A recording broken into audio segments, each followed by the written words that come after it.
Welcome everyone, and in this video we're looking at The Seven Habits of Highly Effective People by Stephen R. Covey. Now this book is a classic self-help book that provides principles for personal as well as professional effectiveness. And in this section we're going to be looking at a chapter by chapter summary. So firstly we're going to look at the different chapters or the different topics, right? What the different chapters cover. So, firstly, he talks about the introduction, which is paradigms and principles. Here, Covey introduces the concept of paradigms, and mental frameworks that shape our perception. He emphasizes the importance of character ethics over personality ethics and introduces the seven habits as a guide to effectiveness. And so, the first habit is be proactive. Here, proactivity involves taking initiative, all right, as well as responsibility for one's life. But also, Covey discusses the importance of choosing one's response to external stimuli, right? Are you going to be proactive in your response or are you going to be reactive in your response? Taking charge of personal decisions as well as focusing on what can be controlled. The second habit discusses begin with the end in mind. Now, this is a habit about envisioning, right, and setting clear goals for the future. Starting off by setting the goals, clarifying the goals, and then working your way towards those goals. So, Covey encourages readers to define their life's mission, establish long term objectives, and align daily activities with their core values. It's a very interesting chapter. Habit three discusses put first things first. Okay, so prioritization and time management. These are central to this habit. So Covey introduces the time management matrix, and he emphasizes the importance of focusing on important but not urgent tasks to achieve long term goals, right? You want to get your tasks done before they are extremely urgent because that just means, time is already against you. And then habit four is think win win.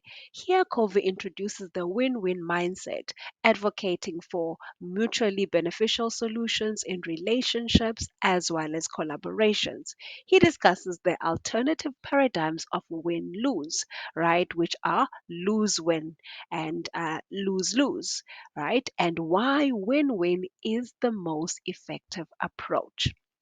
Habit five discusses seek first to understand and then to be understood. Okay, so you want to be understood, but he argues that you want to first understand other people, right? That's why you've got two ears and one mouth. This is quite an interesting section. So here, Covey discusses the effective communication, right, and how it is the focus of this habit. Covey stresses the importance of empathetic listening and understanding others before seeking to express one's own ideas. He introduces the emotional bank account concept. We're going to get deeper into that. Habit six talks about synergize. So, synergy is the creation of a whole that is greater than the sum of its parts. So, Covey explores the power of collaboration, of diversity, and open mindedness to achieve innovative and mutually beneficial outcomes. And the last but definitely not the least habit is sharpen the saw. Here, the habit centers on several, self-renewal and personal development concepts. Covey discusses the importance of balancing physical, social, emotional, mental, and spiritual aspects of life to maintain effectiveness in the long term. And so, in the conclusion, we look at inside out again. Covey concludes by emphasizing the transformative power of internal change, where individuals shift their mindset from external factors to inner principles. What is it that we value the most? He reinforces the idea that true effectiveness starts from within. And so, habit one from our Covey's The Seven Habits of Highly Effective People, as we said, be proactive. Let's look at the first habit. Habit one emphasizes the importance of taking initiative and responsibility for one's own life. Here, Covey introduces the concept of proactivity as the foundation for personal effectiveness and character development. And so the key principles of habit one, be proactive. We look at proactivity versus reactivity. So Covey distinguishes between being proactive and being a reactive person.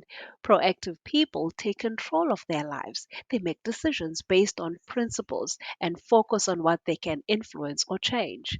On the other hand, reactive people respond to external stimuli, right? They often blame circumstances or others for their challenges. So think about it this way. If in a team discussion, you are the one who will bring, solutions and you'll have those ideas and you'll be the one, to initiate certain things most likely on the proactive side.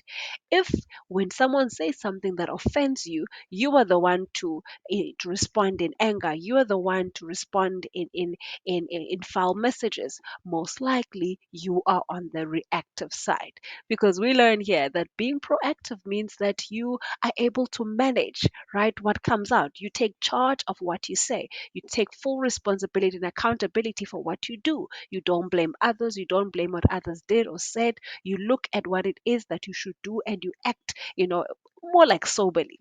That is being more proactive than reactive. Quite an interesting section. So we look again in the section about taking responsibility. Being proactive involves taking responsibility for one's choices, for one's actions, and one's reactions. So Covey encourages individuals to recognize that they have the power to choose their responses to any situation, regardless of external factors. So even if someone said something that you didn't like, so even if someone said something to offend you, it doesn't mean that you have to respond in a predictable way. That is only being reactive. If you are able to respond in a way that shows maturity, if you are able to respond in a way that shows emotional intelligence, most likely you are more proactive. We also look in this section at the circles of influence and concern. Covey introduces the concept of circles of influence and circles of concern. Proactive people focus on what they can control or influence. Now, this is their circle of influence, rather than worrying about things beyond their level of control, which are in their circle of concern. By expanding the circle of influence, individuals can gradually increase their control over various aspects of their lives. But again, you want to focus on the things that you can control. We look also at language and mindset. Proactive individuals use positive language that reflects their ability to take action and effect change. They avoid language that implies victimhood or helplessness. Covey emphasizes the power of a proactive mindset in shaping one's experiences and outcomes. Also, we look at self awareness and self control. Proactivity starts with self awareness, the ability to recognize one's values, beliefs, as well as motivations. By understanding oneself, individuals can exercise self control and align their actions with their core principles. So we look also at responses to stimuli. How do you respond to certain stimuli, okay, or external actions or external situations? Covey discusses the space between stimuli and response, where proactive individuals choose their response rather than reacting impulsively. Okay, so if you take the time to utilize that space between a stimuli that you receive and how you respond, okay, you've got a better chance of acting in an emotionally intelligent way, in a proactive way. Rather than, responding immediately, responding to impulse based on whatever stimuli that you have received. So, this pause allows for thoughtful decision making and promotes intentional actions aligned with one's values. So we look also at building positive habits. Being proactive involves developing positive habits that contribute to personal and professional growth. Proactive individuals consistently work on refining their habits to align with their goals and their actions. So, how do we apply this habit in everyday life? In the workplace, Covey advises a proactive approach that involves taking the initiative to solve problems. Okay, being the one to discuss the solutions, seeking opportunities for improvement, and assuming responsibility for one's professional development. In personal relationships, being proactive means actively working to understand others, communicating effectively, and taking steps to nurture positive connections. So, when facing challenges, proactive individuals focus on solutions rather than dwelling on problems. They seek to learn and grow from adversity. So, by embodying habit one, individuals lay the foundation for the subsequent habits in Covey's framework. It sets the tone for personal leadership and serves as a powerful catalyst for positive change. So, habit number two is where Stephen Covey discusses beginning with the end in mind. This is my favorite one, actually. Let's meet in the second habit, which is begin with the end in mind.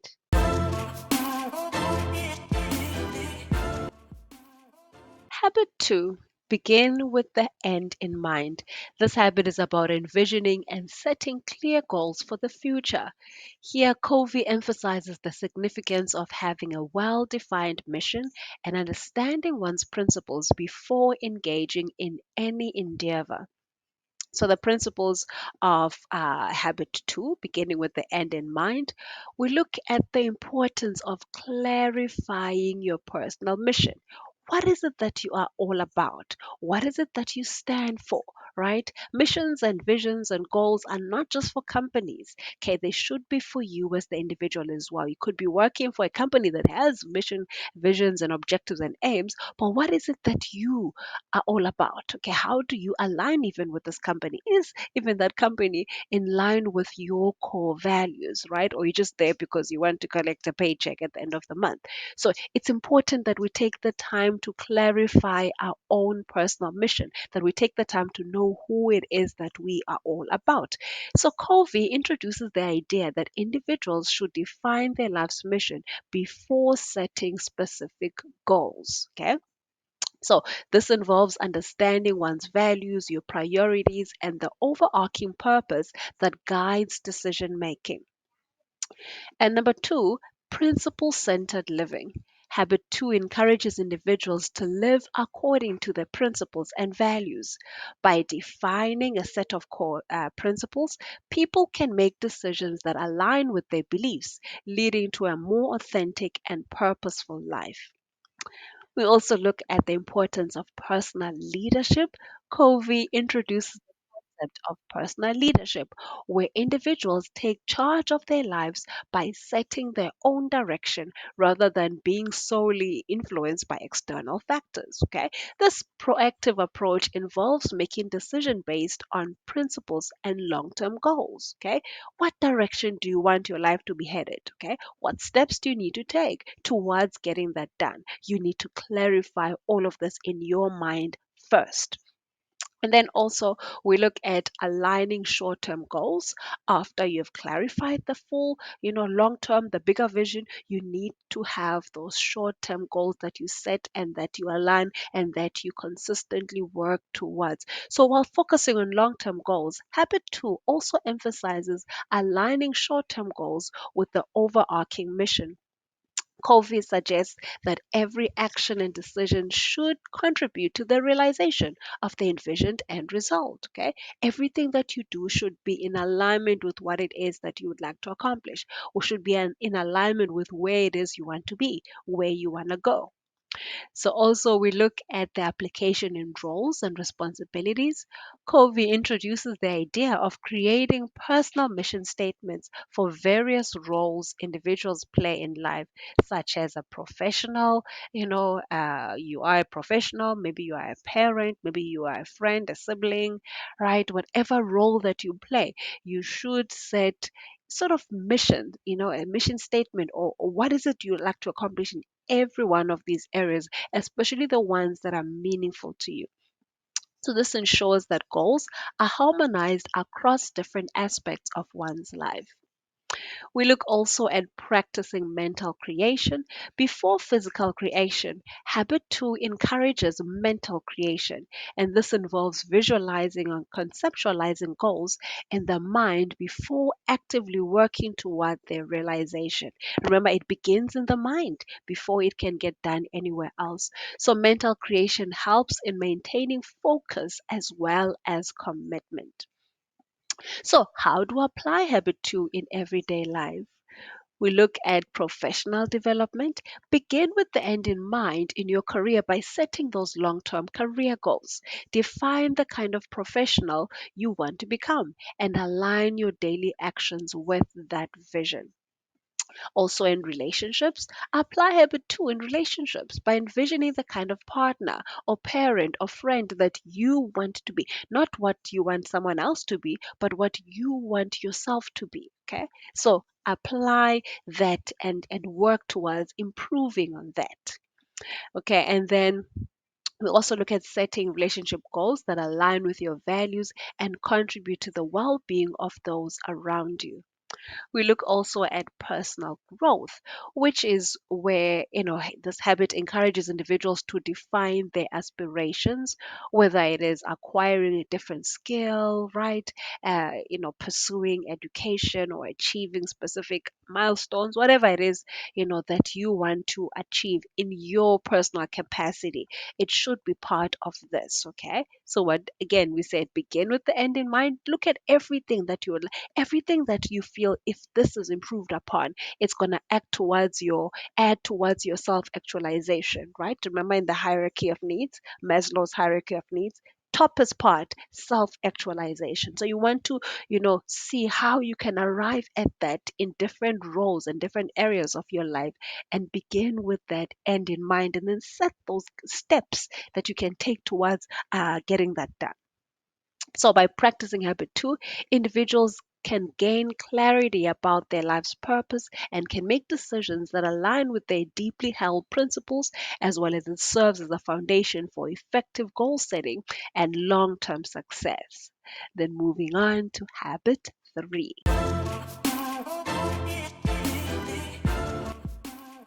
So, habit 3, put first things first. Okay, so here in this habit titled Put First Things First, it is centered around time management, prioritization, as well as the effective use of one's resources to achieve personal and professional goals. So again, we look at this section here, time management matrix. COVID looks and it discusses, how we can make use of a time management matrix, and this matrix, by the way, it's a tool that categorizes tasks based on their urgency as well as the importance. So habit 3 emphasizes spending more time on activities that are important to you but are not necessarily urgent. Okay, so these contribute to your long term goals. So, for example, things which are important and urgent are things like deadlines, right? I've got a meeting at 2. I've got those things, someone in most cases will hold you accountable. You didn't come, you were late, and those kind of things.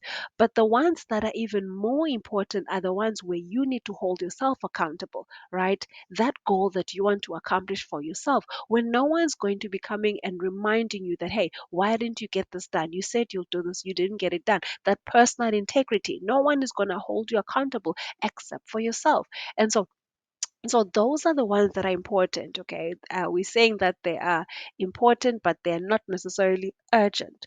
So that's why you need to ensure that you get those done, and they're going to be the ones that align with your long-term goals. Okay.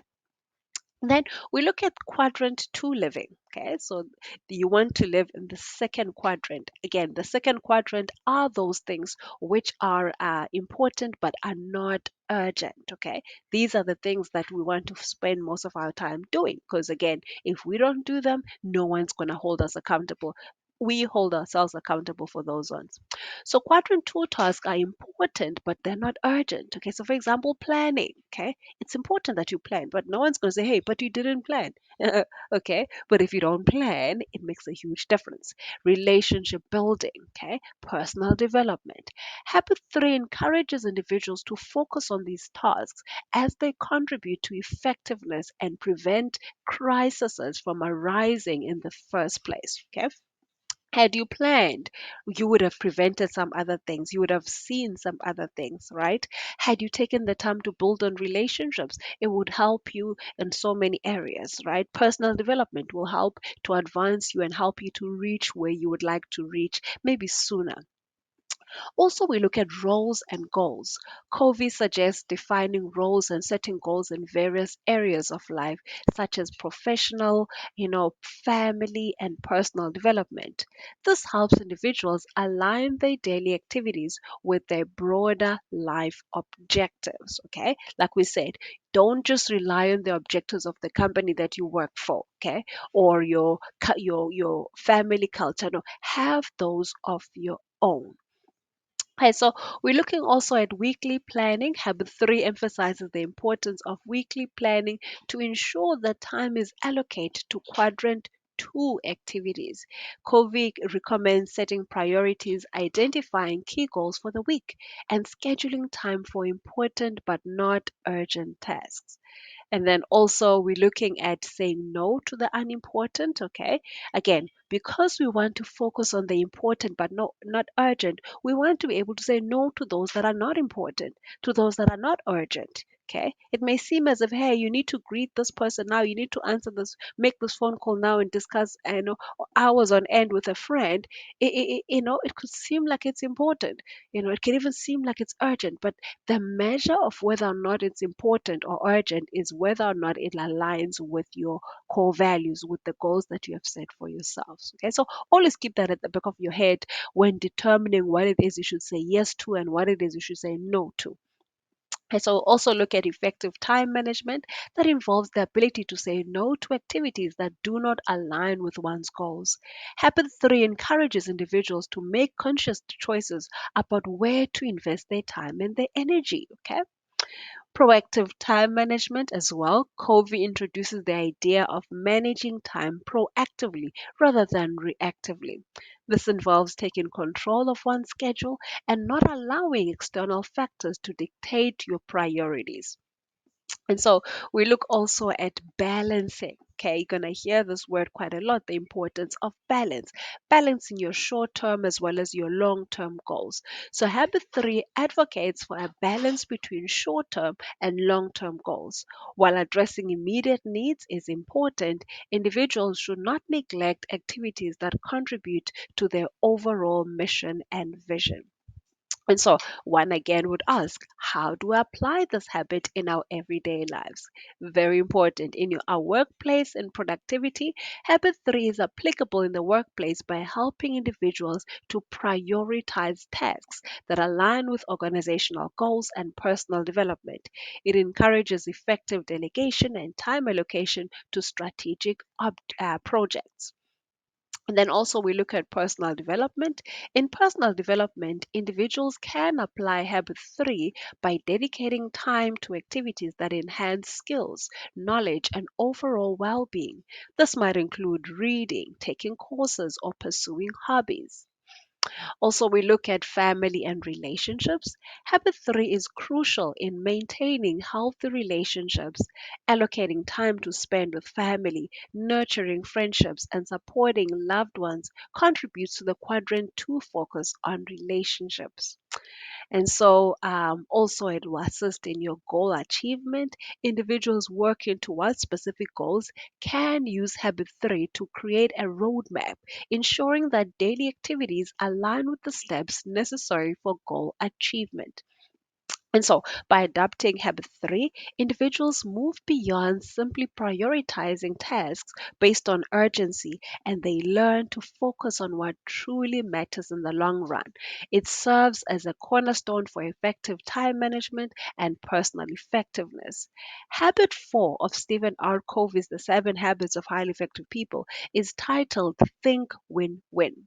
So, this habit, again, is a mindset that promotes a collaborative and mutually beneficial approach. And we're going to move on to it right now. Let's move on to habit number four.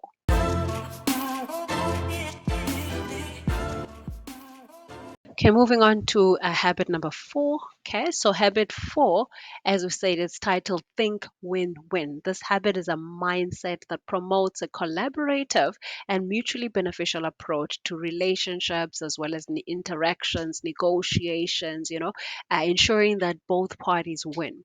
So, Covey encourages individuals here to seek solutions that are advantageous to all parties involved, fostering a spirit of cooperation as well as shared success. So, when we look at some key principles of habit number four, which is think win win, we look at abundance mentality.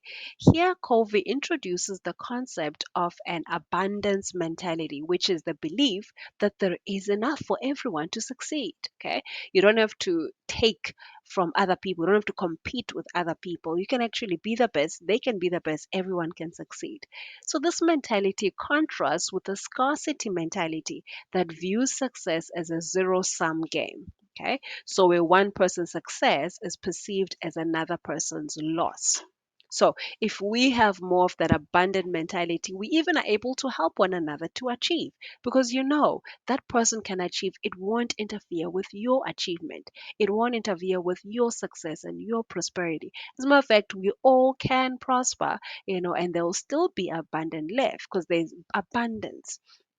So we also look in the section that talks of win-win versus win-lose. Here, the habit encourages individuals to adopt a win-win mindset instead of a win-lose mentality. Win-win means seeking solutions that benefit all parties, emphasizing collaboration and mutual success rather than competition and rivalry.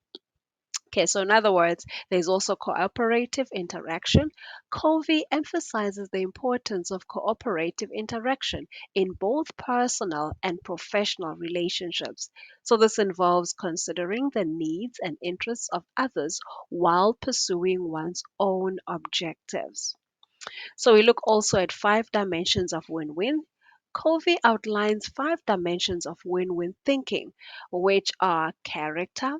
Okay, so integrity and maturity, all of these are crucial for building trust and credibility. Okay, you also want to think about relationships, how you can nurture positive, supportive relationships to ensure that it's not just for short term, it's not just for that one deal, but it's for long term relations. Also agreements, where we focus on clearly defining expectations, okay, and commitments to avoid misunderstandings and unnecessary glitches because one party expected this, expectations were not met, right? Agreeing on certain things clearly from the onset.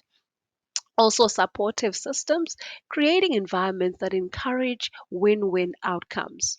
And then processes, developing methods that enable synergistic solutions. So, win win in communication. Habit four extends to communication, encouraging individuals to actively listen, to understand, and express their own perspectives.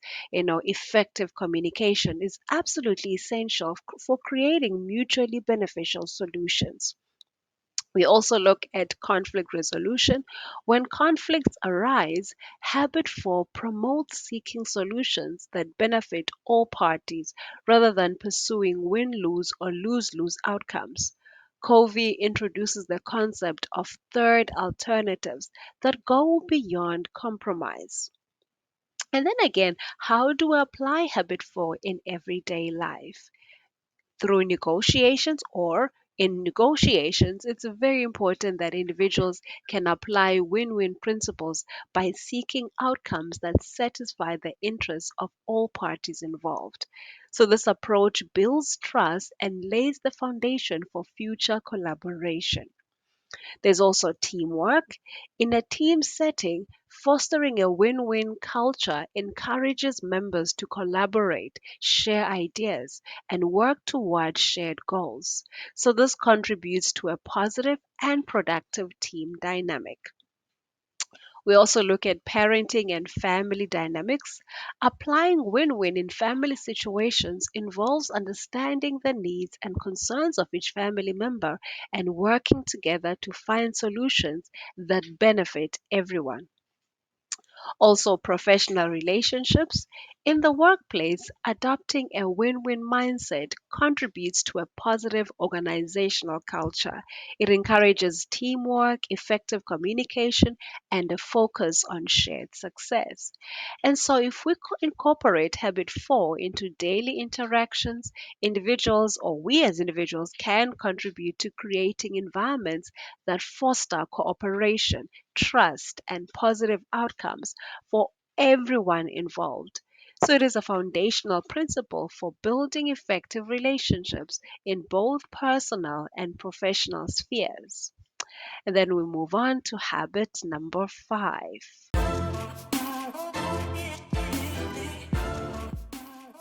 So, moving on to habit number 5, which is seek first to understand and then to be understood. And I repeat, seek first to understand and then to be understood. This habit emphasizes the importance of empathetic communication, active listening, and genuinely understanding others before seeking to express one's own ideas. Now, I always link it with the reminder of how we have two ears and one mouth. So we've got two ears for listening twice as much as we should speak. So this habit also is reminding us that if we seek first to understand, seek first to listen to what someone else is saying, perceive that before you share your opinion, okay? It goes a long way. Everybody wants to be heard and understood. So, some key principles of habit number 5: seek first to understand, then to be understood. We talked about empathetic listening. So, Covey introduces the concept of empathetic listening, which involves making a genuine effort to understand another person's perspective, another person's feelings, and another person's concerns. This goes beyond superficial listening and requires a deep commitment to grasping the underlying emotions and thoughts. Also, we look at diagnostic listening. Habit 5 encourages individuals to engage in diagnostic listening, which involves understanding the root causes of issues before proposing solutions. So, this helps in addressing problems at their source rather than merely treating symptoms. In other words, you need to have the time. When you are listening, don't just listen to quickly, get the quick facts, but listen to actually diagnose what is it that this person is actually saying, because some people are not articulating what they want to say. They're hoping you understand, right? But if you don't ask the right questions because you yourself are not paying attention, how are you going to understand? How are you going to diagnose what the root problem is, right? And be able to arrive, at solutions because you found the actual problem. It's like going to a doctor, and having a doctor just deal with your symptoms. And then the symptoms will change, but the problem will be there until the doctor takes the time to diagnose the actual problem and start treating the actual problem. Same goes with this communication. So then we look at diagnostic listening. Habit 5 encourages individuals to engage in diagnostic listening, which involves understanding the root causes of issues before proposing solutions. This helps in addressing problems at their source rather than merely treating symptoms. So, we also look at avoiding autobiographical responses. Covey highlights the common tendency to respond to others with autobiographical responses, where individuals relate the conversation back to their own experiences rather than focusing on the speaker. So, habit 5 encourages setting aside personal experiences temporarily to fully understand the other person. It's not always about you, okay? So take the time to hear what someone else is saying for what it is that they are saying, and purely that. So, also understanding the four levels of listening. Covey introduces four levels of listening, which is, firstly ignoring, not paying attention to to the speaker. You actually are hearing, but you're not really paying attention. Pretending, which is giving the appearance of listening without genuine engagement, as well as selective listening, okay, where you focus on certain aspects of the message while ignoring others. You just want to pick up what you think you can respond to. Okay. And then, as well as to attentive listening, this is fully concentrating on the speaker's words. Try and understand why is it that they've chosen this word instead of that word. What message are they saying? What message is underlying? What is it that they're not saying? Okay. So that is more attentive listening, which is what we would like to achieve, right? Arrive at, so you can actually understand someone else before, you can make the effort to be understood as well. So, expression of understanding. After truly understanding the other person's perspective, habit 5 suggests expressing that understanding. This can involve summarizing the other person's feelings or concerns to ensure accuracy and demonstrating genuine empathy. Okay, so am I hearing you correctly? Okay, so did this make you feel this way? Okay, all right. And what went into your mind when this happened? Okay, asking those kind of follow-up questions as well. And then being understood. Okay, only after actively seeking to understand others should individuals strive to make themselves understood. So Covey emphasizes that this sequence builds trust and opens up avenues for more effective communication. So we look at the application of habit 5 in everyday life. Professional communication. In the workplace, habit 5 is crucial for effective teamwork, for leadership and conflict resolution. Okay. Wherever there are teams of people, there will be conflict. But if you have the skill to hear what others are saying, what others want, you're able to even better resolve such conflicts. By understanding the perspectives of colleagues, you can make informed decisions and build a positive work environment. Okay, also we look at personal relationships. In personal relationships, empathetic listening fosters deeper connections. It allows individuals to understand the emotions and needs of loved ones, leading to stronger, more supportive relationships. Customer service. In customer service, seeking first to understand is essential for addressing customer concerns effectively. It demonstrates a commitment to meeting customer needs and resolving issues satisfactorily. All right. And then we look at parenting and teaching. Habit 5 is valuable in parenting and teaching, where understanding the perspectives and feelings of children or students is essential for effective guidance as well as effective support.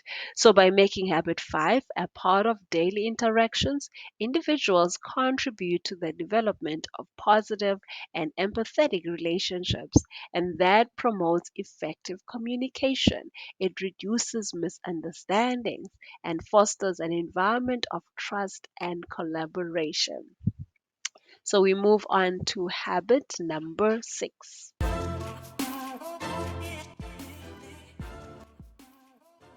So, habit 6 of Stephen R. Covey's The Seven Habits of Highly Effective People is titled Synergize. Okay, so this habit focuses on the power of collaboration and creating outcomes that are greater than the sum of their parts.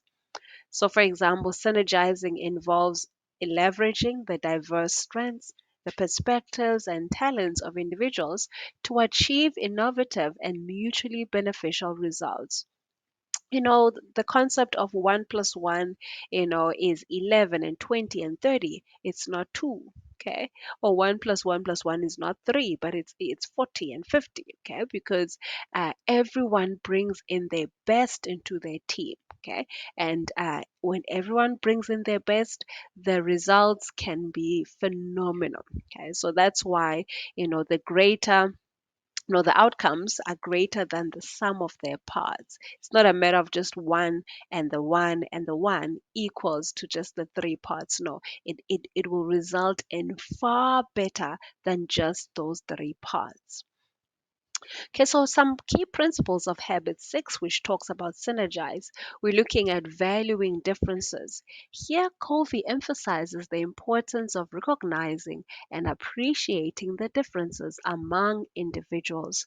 So, these differences, whether in perspectives or skills or backgrounds, can be sources of strength and creativity when harnessed effectively. So, when we combine these forces, synergy is about combining forces and working together to create something greater than what individuals could achieve on their own. Okay, so you on your own have certain strengths, but you also have weaknesses. But when you merge with others, you can combine those strengths. Okay, and in some cases, even balance out your weaknesses. So Covey describes it as the third alternative, a solution that transcends the limitations of individual viewpoints. We look also at open mindedness. Embracing diversity of thought and being open minded are crucial components of habit six. Synergizing requires a willingness to consider alternative perspectives and ideas, even when they differ from one's own. So, creative cooperation, Covey introduces the concept of creative cooperation, where individuals actively contribute their unique strengths to collaboratively solve problems and generate innovative solutions.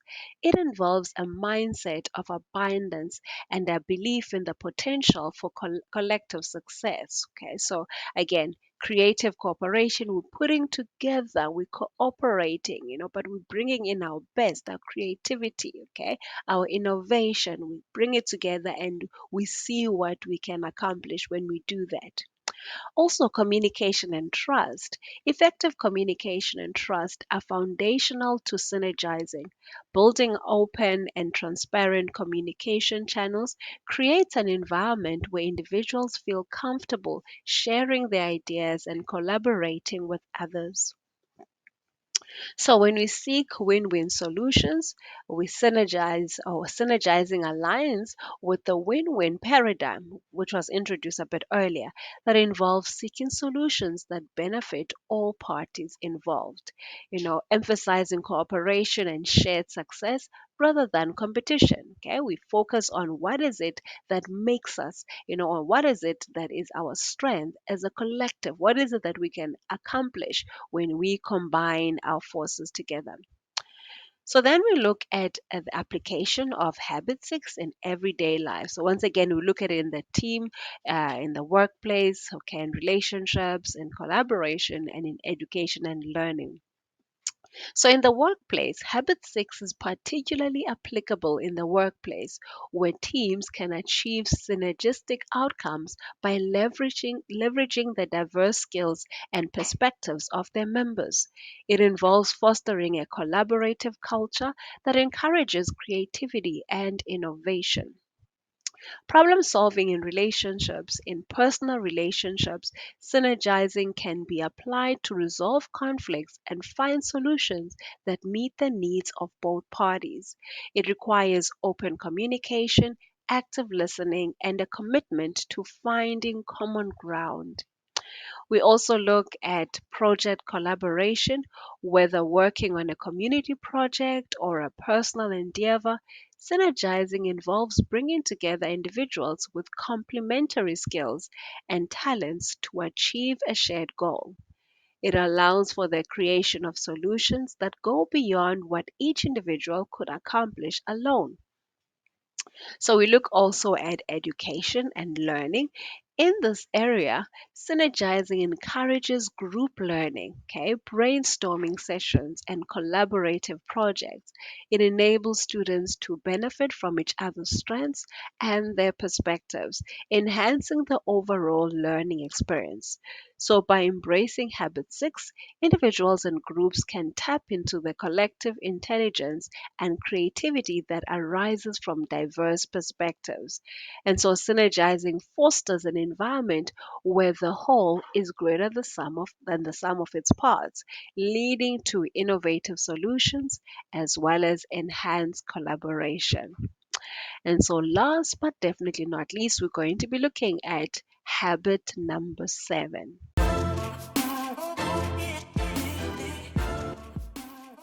And so, last but definitely not least, we're looking at the seventh habit of highly effective people by Stephen R. Covey. This habit is entitled Sharpen the Saw. Okay, and it's centered around the concept of self renewal and the importance of balancing and renewing the four dimensions of one's nature. Okay, the physical, the social, emotional, the mental, as well as the spiritual. Okay, so let's look into this section. Key principle of habit number 7, sharpen the saw. We look at this section, we look at balancing the four dimensions. Okay, so Covey introduces the metaphor of sharpening the saw, which represents the idea of maintaining and renewing oneself to remain effective over the long term. So the four dimensions are: number one, physical, taking care of one's physical well being through exercise, nutrition, and rest, as well as social, emotional, nurturing relationships, expressing empathy, and fostering emotional intelligence. And then also we look at mental, which is engaging in continuous learning, stimulating the mind through reading and staying intellectually active, as well as spiritual, which is nurturing one's inner self, whether through meditation, prayer, or activities that provide a sense of purpose and connection. And then also preventing burnout. Habit 7 emphasizes the importance of regular self renewal as a preventative measure against burnout.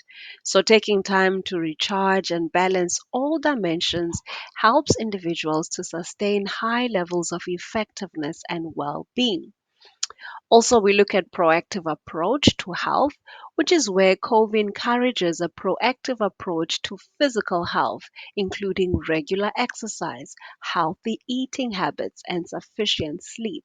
So, this proactive care contributes to sustained energy and vitality. We also look at building positive relationships. The social emotional dimension involves building and maintaining positive relationships. Habit 7 encourages individuals to invest time and effort in nurturing connections with family, with friends, as well as colleagues. And then we look at continuous learning, which is engaging in continuous learning is a key aspect of mental self renewal. This can include reading, attending educational events, seeking new challenges, and staying intellectually curious. Okay, also aligning activities with values. Sharpening the saw involves aligning one's activities with core values and principles. So, this ensures that the pursuit of personal renewal is meaningful and that it contributes to a sense of fulfillment. Also, then, how to apply Habit 7 in everyday life? We look at the physical well being. Habit 7 encourages individuals to adopt healthy lifestyle habits such as regular exercise, balanced nutrition, and sufficient sleep. Taking breaks and incorporating physical activities into daily routines contribute to overall well being. We also look at quality relationships. The social emotional dimension involves investing time and energy in building and maintaining positive relationships. So, this includes spending quality time with loved ones, expressing empathy, and resolving conflicts effectively. We also look at lifelong learning, which is the mental dimension that emphasizes continuous learning and intellectual stimulation. Habit 7 encourages individuals to pursue knowledge, stay curious, and engage in activities that challenge the mind. So we look at spiritual renewal. The spiritual dimension involves activities that provide a sense of purpose, connection and inner peace. This can include practices such as meditation, prayer, or spending time in nature. So, by regularly practicing habit 7, individuals can enhance their overall well being and effectiveness. And it acknowledges the importance of taking care of oneself to sustain a high level of performance and lead a fulfilling life. So, sharpening the saw is an ongoing process that contributes to personal growth and long term success. And so, in the conclusion, of the 7 habits of highly effective people, Stephen R. Covey wraps up his transformative guide by reinforcing the overarching principles and highlighting the significance of personal and professional effectiveness. So, the conclusion serves as a summary and reminds us of the key concepts that were represented throughout the book, and it provides insights into the broader impact of adopting the 7 habits. So, again, the key concepts which were discussed in the book, we looked at internal change for external impact. Covey emphasizes the idea that true effectiveness begins with internal change. By aligning one's character with principles and adopting a proactive mindset, individuals can bring about positive external changes in their personal and professional lives. As well as principles as the foundation, the conclusion underscores the importance of principles as the foundation of the 7 habits. Covey advocates for a life guided by unchanging principles, which serve as a moral compass in decision making and behavior. Also, we look at integration of the 7 habits. Covey stresses the interconnectedness of the 7 habits, emphasizing that they are not isolated behaviors but an integrated framework for personal and professional effectiveness. Mastery of one habit contributes to the development of others, creating a holistic approach to growth. Also, we look at continuous improvement. The conclusion encourages readers to view the 7 habits as a journey of continuous improvement. Covey introduces the concept of a maturity continuum, illustrating that individuals can progress from dependence to independence and ultimately to interdependence. So also we look at personal responsibility and influence. Okay, so here Covey reinforces the idea that individuals have the power to choose their responses to circumstances. Okay, we remember proactive and reactive thinking. Okay, taking personal responsibility and recognizing one's circle of influence are key themes, emphasizing that individuals can shape their destinies by making proactive choices. Also, legacy and contribution. Covey introduces the concept of leaving a legacy by making meaningful contributions to society. Effective individuals, he argues, not only prioritize personal success, but also strive to leave a positive impact on others and the world. So, Covey's challenge in the conclusion, Covey extends a challenge to readers to embark on the journey of adapting the 7 habits. He invites them to undergo a personal paradigm shift and embrace a new way of thinking and living. So, also, we look at continued learning and application. The conclusion encourages readers to continue learning and applying the principles of the 7 habits in their daily lives. So, Covey emphasizes that the journey toward effectiveness is ongoing and requires commitment and consistency. Okay, so the impact beyond individuals, this conclusion goes beyond individual transformation. Covey suggests that if we embody the principles and the habits, we can contribute to positive change in organizations, in families, in communities, and we can foster a ripple effect of effectiveness. And so, in essence, the conclusion serves as a call to action, motivating readers to apply the timeless principles presented in the book and encouraging them to take charge of their personal and professional destinies. It leaves readers with a sense of empowerment and a roadmap for achieving lasting success and fulfillment.